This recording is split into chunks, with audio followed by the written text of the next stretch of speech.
ਪੰਜਾਬ ਦੇ ਕਿਸਾਨ ਦੀ ਉਲਝੀ ਹੋਈ ਆਰਥਿਕ ਤਾਣੀ-ਬਾਣੀ ਨੂੰ ਸੁਧਾਰਨ ਦੇ ਚੱਲ ਰਹੇ ਇਸ ਦੌਰ ਵਿੱਚ ਮੇਲਿਆਂ ਦੀ ਗੱਲ ਕਰਦੇ ਹਾਂ। ਪੰਜਾਬ ਖੇਤੀਬਾੜੀ ਯੂਨੀਵਰਸਿਟੀ ਲੁਧਿਆਣਾ ਵਿਖੇ ਕਿਸਾਨ ਮੇਲੇ ਦਰਮਿਆਨ ਸ਼੍ਰੀ ਅਰਵਿੰਦ ਕੇਜਰੀਵਾਲ ਤੇ ਪੰਜਾਬ ਦੇ ਮੁੱਖ ਮੰਤਰੀ ਭਗਵੰਤ ਮਾਨ ਹੋਰਾਂ ਦੇ ਆਦਮ-ਕੱਦ ਬੈਨਰ ਕਿਸਾਨਾਂ ਦਾ ਸਵਾਗਤ ਕਰ ਰਹੇ ਸਨ। ਪਹੁੰਚੇ ਮੁੱਖ ਮੰਤਰੀ ਭਗਵੰਤ ਮਾਨ ਨੇ ਕੇਂਦਰ ਸਰਕਾਰ ਨੂੰ ਪੰਜਾਬ ਦੇ ਕਿਸਾਨ ਦੀ ਆਰਥਿਕਤਾ ਨੂੰ ਸੁਧਾਰਨ ਦੇ ਲਈ ਬਾਸਮਤੀ ਤੇ ਲੱਗੀਆਂ ਪਾਬੰਦੀਆਂ ਹਟਾਉਣ ਦੀ ਪੁਰਜ਼ੋਰ ਅਪੀਲ ਕੀਤੀ। ਇਸ ਦੇ ਨਾਲ ਹੀ ਪਸ਼ੂ ਪਾਲਣ ਮੇਲਾ ਹੈ ਉਹ ਕਿਸਾਨਾਂ ਨੂੰ ਖਾਸ ਅਟਰੈਕਟ ਕਰਦਾ ਹੈ। ਵੱਖ-ਵੱਖ ਪਸ਼ੂਆਂ ਦੀਆਂ ਨਸਲਾਂ ਜਿਵੇਂ ਕਿ ਨੀਲੀ ਰਾਵੀ, ਮੁਰਰਾ, ਸਾਹੀਵਾਲ, ਹੋਰ ਬਹੁਤ ਸਾਰੀਆਂ ਨਸਲਾਂ ਦੇ ਪਸ਼ੂ ਪ੍ਰਦਰਸ਼ਿਤ ਕੀਤੇ ਜਾਂਦੇ ਆ ਤਾਂ ਕਿਸਾਨ ਬੜੀ ਬਾਰੀਕੀ ਦੇ ਨਾਲ, ਬੜੇ ਧਿਆਨ ਦੇ ਨਾਲ, ਬੜੇ ਗੌਰ ਨਾਲ ਉਹਨਾਂ ਦੀ ਦਿਖਾਵਟ ਨੂੰ, ਉਹਨਾਂ ਪਸ਼ੂਆਂ ਨੂੰ, ਉਹਨਾਂ ਦੀ ਖਾਦ ਖੁਰਾਕ ਨੂੰ, ਉਹਨਾਂ ਦੀ ਸੰਭਾਲ ਨੂੰ ਦੇਖਦੇ ਆ, ਸਿੱਖਦੇ ਆ, ਸਵਾਲ ਕਰਦੇ ਆ। ਇਸੇ ਤਰ੍ਹਾਂ ਬਹੁਤ ਸਾਰੀਆਂ ਕੰਪਨੀਆਂ ਨੇ ਵੀ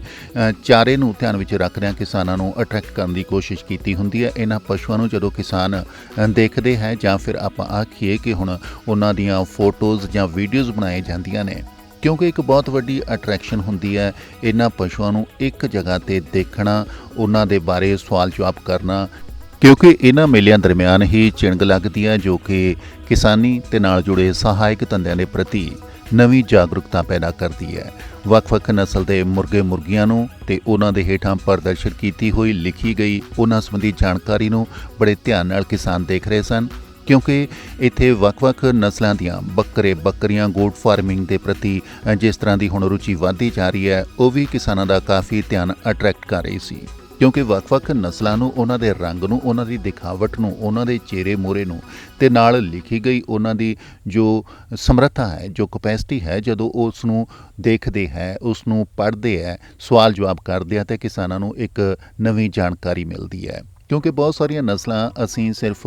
ਸੁਣੀਆਂ ਹੁੰਦੀਆਂ ਨੇ ਜਾਂ ਫਿਰ ਕਿਤੇ ਪੜ੍ਹੀਆਂ ਹੁੰਦੀਆਂ ਨੇ, ਉਹਨਾਂ ਨੂੰ ਸਾਰੀਆਂ ਨੂੰ ਇੱਕ ਜਗ੍ਹਾ 'ਤੇ ਦੇਖਣਾ, ਉਸ ਖੂਬਸੂਰਤੀ ਨੂੰ, ਪਸ਼ੂ ਪਾਲਣ ਦੀ ਨੂੰ ਇੱਕ ਜਗ੍ਹਾ 'ਤੇ ਵਾਚ ਕਰਨਾ, ਦੇਖ ਕਰਨਾ, ਓਬਜ਼ਰਵ ਕਰਨਾ, ਫਿਰ ਉਹਨਾਂ ਦੇ ਚਾਰੇ ਦੇ ਬਾਰੇ ਵੀ ਸਵਾਲ ਕਰਨੇ ਕਿ ਚਾਰਾ ਇਹਨਾਂ ਨੂੰ ਕਿੰਨੀ ਵਾਰ ਦਿੱਤਾ ਜਾਂਦਾ ਹੈ, ਕੀ ਚਾਰੇ ਵਿੱਚ ਪਾਇਆ ਜਾਂਦਾ ਹੈ। ਉਹ ਬਹੁਤ ਸਾਰੇ ਸਵਾਲ ਨੇ ਜਿਹੜੇ ਪਸ਼ੂ ਪਾਲਕ ਵੀਰਾਂ ਦੇ ਮਨ ਵਿੱਚ ਹੁੰਦੇ ਆ ਤਾਂ ਬੜੇ ਧਿਆਨ ਦੇ ਨਾਲ, ਬੜੇ ਗੌਰ ਨਾਲ ਉਹ ਸਵਾਲ ਜਵਾਬ ਵੀ ਕਰਦੇ ਨੇ। ਸੋ ਪਸ਼ੂ ਪਾਲਣ ਨੂੰ ਹੋਰ ਮੋਟੀਵੇਟ ਕਰਨ ਦੇ ਲਈ ਗੁਰੂ ਅੰਗਦ ਦੇਵ ਵੈਟਨਰੀ ਤੇ ਐਨੀਮਲ ਸਾਇੰਸ ਯੂਨੀਵਰਸਿਟੀ ਦੇ ਵੱਲੋਂ ਇਹ ਜਿਹੜੀ ਪ੍ਰਦਰਸ਼ਨੀ ਲਗਾਈ ਗਈ ਹੈ ਵੱਖ-ਵੱਖ ਨਸਲ ਦੇ ਪਸ਼ੂਆਂ ਦੀ, ਉਹ ਸੱਚੀ ਬਹੁਤ ਵੱਡਾ ਧਿਆਨ ਖਿੱਚਦੀ ਹੈ ਕਿਸਾਨਾਂ ਦਾ, ਪਸ਼ੂ ਪਾਲਕਾਂ ਦਾ। ਇਸ ਤੋਂ ਇਲਾਵਾ ਉਹ ਵਿਦਿਆਰਥੀ ਵੀ ਜੋ ਕਿ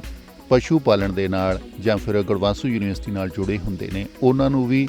ਕਾਫੀ ਕੁਝ ਨਵਾਂ ਇਹਨਾਂ ਪ੍ਰਦਰਸ਼ਨੀਆਂ ਤੋਂ, ਇਹਨਾਂ ਕਿਸਾਨਾਂ ਤੋਂ, ਇਹਨਾਂ ਮੇਲਿਆਂ ਤੋਂ ਦੇਖਣ ਨੂੰ, ਸਿੱਖਣ ਨੂੰ ਮਿਲਦਾ ਹੈ। ਕਿਉਂਕਿ ਪਸ਼ੂ ਪਾਲਣ ਸਿਰਫ ਹੁਣ ਇੱਕ ਘਰ ਤੱਕ ਜਾਂ ਇੱਕ ਖੇਤਾਂ ਤੱਕ ਸਹਾਇਕ ਧੰਦਾ ਹੀ ਨਹੀਂ ਰਹਿ ਗਿਆ, ਮੁੱਖ ਧੰਦਾ ਵੀ ਬਣਦਾ ਜਾ ਰਿਹਾ। ਜੇਕਰ ਸਹੀ ਜਾਣਕਾਰੀ ਨਾਲ ਵੱਡੇ ਵੱਡੇ ਡੇਅਰੀ ਫਾਰਮ ਡਿਵੈਲਪ ਕੀਤੇ ਜਾਣ ਤਾਂ ਖੇਤੀ ਦੇ ਨਾਲ ਨਾਲ ਇੱਕ ਹੋਰ ਪੈਰਲਲ ਹੋਰ ਵੱਡਾ ਕਾਰੋਬਾਰ ਕਿਸਾਨਾਂ ਨੂੰ ਦਿੱਤਾ ਜਾ ਸਕਦਾ ਹੈ। ਇਸੇ ਤਰ੍ਹਾਂ ਬਹੁਤ ਸਾਰੀਆਂ ਵੱਖ-ਵੱਖ ਫਸਲਾਂ ਦੀਆਂ ਜਿਹੜੀਆਂ ਪ੍ਰਦਰਸ਼ਨੀਆਂ ਨੇ ਉਹ ਖਿੱਚ ਦਾ ਕੇਂਦਰ ਬਣਦੀਆਂ ਨੇ। ਕਿਸਾਨ ਅੱਖੀ ਜਦੋਂ ਦੇਖਦੇ ਹੈ, ਖਾਸ ਤੌਰ 'ਤੇ ਛੱਲੀਆਂ ਦੀ ਗੱਲ ਕਰੀਏ, ਮਕਈ ਦੀ ਗੱਲ ਕਰੀਏ, ਕਿੰਨੇ ਸਾਈਜ਼ ਦੀ ਛੱਲੀ ਬਣਦੀ ਹੈ ਜਾਂ ਫਿਰ ਉਹਨਾਂ ਦੇ ਕਿਸ ਤਰ੍ਹਾਂ ਦੇ ਦਾਣੇ ਹੁੰਦੇ ਆ,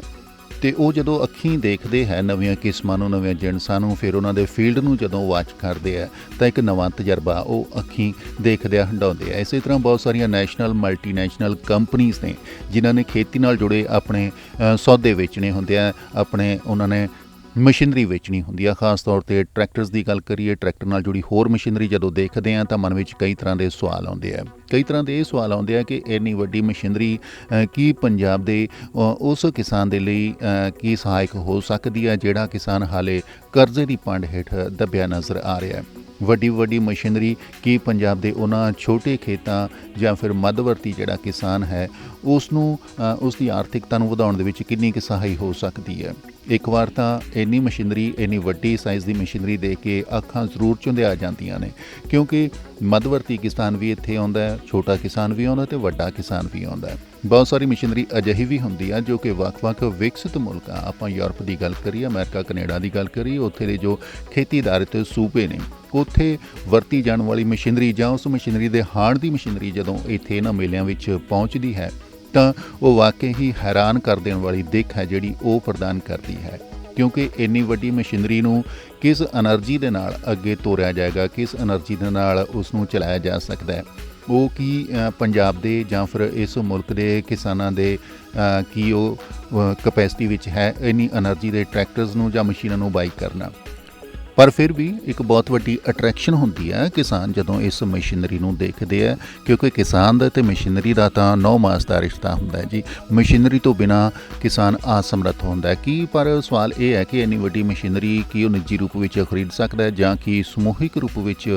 ਗਰੁੱਪ ਬਣਾ ਕੇ ਖਰੀਦੀ ਜਾ ਸਕਦੀ ਹੈ। ਇਸ ਕਰਕੇ ਅਜਿਹੀ ਮਸ਼ੀਨਰੀ ਹੈ ਜਿਹੜੀ ਜਿੱਥੇ ਧਿਆਨ ਖਿੱਚਦੀ ਹੈ ਉੱਥੇ ਮਨ ਵਿੱਚ ਬਹੁਤ ਸਾਰੇ ਸਵਾਲ ਵੀ ਹੁੰਦੇ ਆ। ਕਿਸਾਨ ਦੀ ਆਰਥਿਕਤਾ ਦਾ ਮੁੱਦਾ ਸਭ ਤੋਂ ਵੱਡਾ ਮੁੱਦਾ ਹੁੰਦਾ ਹੈ। ਵੱਖ-ਵੱਖ ਕੰਪਨੀਆਂ ਨੇ ਜਾਂ ਫਿਰ ਵੱਖ-ਵੱਖ ਸਹਾਇਕ ਧੰਦੇ ਨੇ, ਉਹ ਇੱਕ ਤਰ੍ਹਾਂ ਦਾ ਪੇਜ ਦਰ ਪੇਜ, ਪੰਨਾ ਦਰ ਪੰਨਾ, ਉਹ ਜਿਸ ਤਰ੍ਹਾਂ ਅਸੀਂ ਇਹਨਾਂ ਪੰਨਿਆਂ ਨੂੰ ਫਰੋਲਦੇ ਹਾਂ, ਆਖੀਏ ਕਿ ਜਿਸ ਤਰ੍ਹਾਂ ਅਸੀਂ ਵੱਧ ਤੋਂ ਵੱਧ ਇਹਨਾਂ ਪ੍ਰਦਰਸ਼ਨੀਆਂ ਨੂੰ ਦੇਖਦੇ ਹਾਂ ਸਾਡੇ ਗਿਆਨ ਵਿੱਚ, ਸਾਡੀ ਅਬਜ਼ਰਵੇਸ਼ਨ ਵਿੱਚ ਉਹ ਜ਼ਰੂਰ ਇਜ਼ਾਫਾ ਕਰਦੇ ਨੇ। ਹਾਂ, ਇੱਕ ਨਵੀਂ ਦੁਨੀਆ ਜ਼ਰੂਰ ਹੁੰਦੀ ਹੈ, ਸਭ ਕੁਝ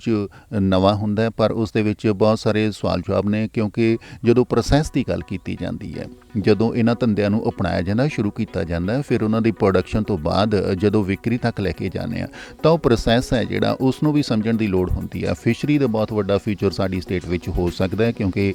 ਪੰਜਾਬ ਦੇ ਲਾਗੇ ਕੋਈ ਸਮੁੰਦਰੀ ਕਿਨਾਰਾ ਨਹੀਂ ਹੈ, ਇਸ ਕਰਕੇ ਸੀ ਫੂਡ ਦੀ ਗੱਲ ਕਰੀਏ ਜਾਂ ਫਿਰ ਫਿਸ਼ਰੀ ਦੀ ਗੱਲ ਕਰੀਏ, ਇੱਥੇ ਬਹੁਤ ਵੱਡੀ ਉਸ ਦੀ ਮਾਰਕੀਟ ਬਣ ਸਕਦੀ ਹੈ, ਬਹੁਤ ਵੱਡੀ ਇੱਥੇ ਲੋੜ ਹੈ। ਪਰ ਉਸ ਨੂੰ ਜਿਸ ਤਰ੍ਹਾਂ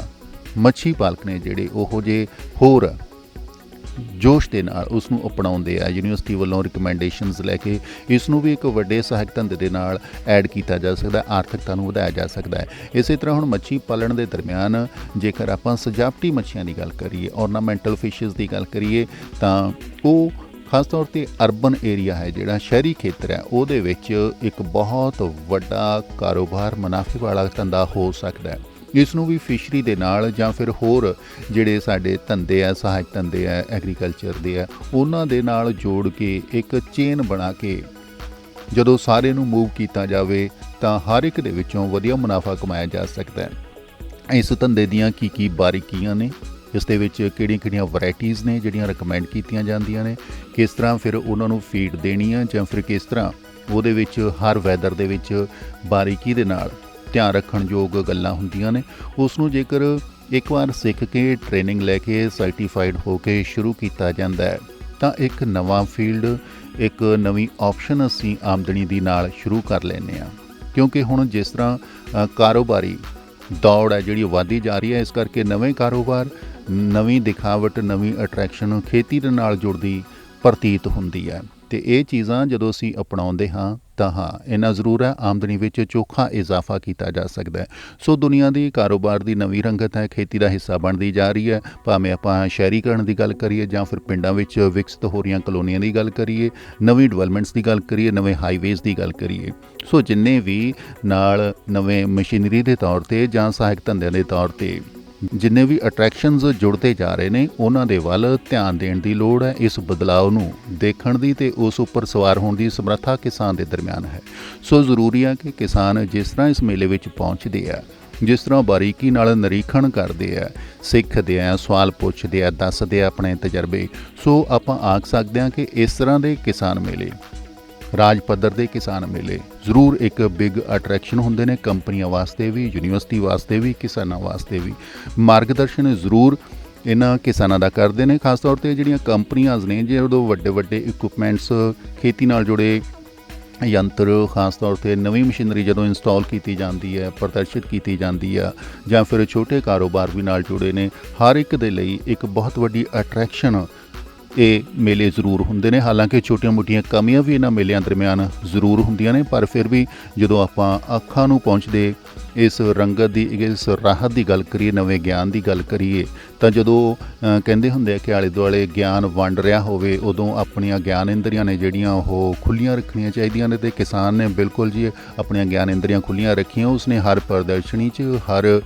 ਬੋਲੇ ਜਾਣ ਵਾਲੇ ਬੋਲ 'ਤੇ ਧਿਆਨ ਦੇ ਕੇ ਹਰ ਤਰ੍ਹਾਂ ਦੀ ਇਨਪੁਟ ਇੱਥੋਂ ਲਈ ਹੈ। ਸੋ ਇਸ ਤਰ੍ਹਾਂ ਦੇ ਕਿਸਾਨ ਮੇਲੇ ਭਵਿੱਖ ਵਿੱਚ ਵੀ ਅਤੇ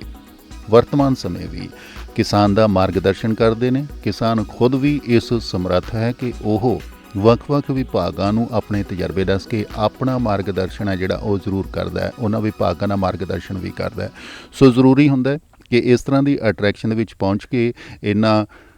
ਗਿਆਨ ਦੀਆਂ ਗੱਲਾਂ ਨੂੰ ਜਾਂ ਫਿਰ ਤੱਤੀਆਂ ਠੰਡੀਆਂ ਇਹਨਾਂ ਵਸਤਾਂ ਨੂੰ ਜ਼ਰੂਰ ਚਖਿਆ ਜਾਵੇ, ਦੇਖਿਆ ਜਾਵੇ ਤਾਂ ਉਸ ਤਜਰਬੇ ਨੂੰ ਨਵੇਂ ਤਜਰਬਿਆਂ ਨਾਲ ਜੋੜ ਕੇ ਜ਼ਰੂਰ ਹੰਢਾਇਆ ਜਾਵੇ। ਸੋ ਪੰਜਾਬ ਖੇਤੀਬਾੜੀ ਯੂਨੀਵਰਸਿਟੀ ਲੁਧਿਆਣਾ ਵਿਖੇ ਲੱਗਿਆ ਇਹ ਕਿਸਾਨ ਮੇਲਾ ਤੇ ਗੁੜਵਾਸੂ ਵਿਖੇ ਲੱਗਿਆ ਪਸ਼ੂ ਪਾਲਣ ਮੇਲਾ ਹੈ ਜਿਹੜਾ ਉਹ ਸਿਆਸਤ ਦੇ ਤੌਰ 'ਤੇ ਸੱਤਾਧਾਰੀ ਧਿਰਾਂ ਨੂੰ ਵੀ, ਕੰਪਨੀਆਂ ਨੂੰ ਵੀ ਤੇ ਕਿਸਾਨਾਂ ਨੂੰ ਵੀ ਜ਼ਰੂਰ ਮੁਨਾਫਾ ਇਜ਼ਾਫਾ ਦੇ ਕੇ ਜਾਂਦਾ ਹੈ।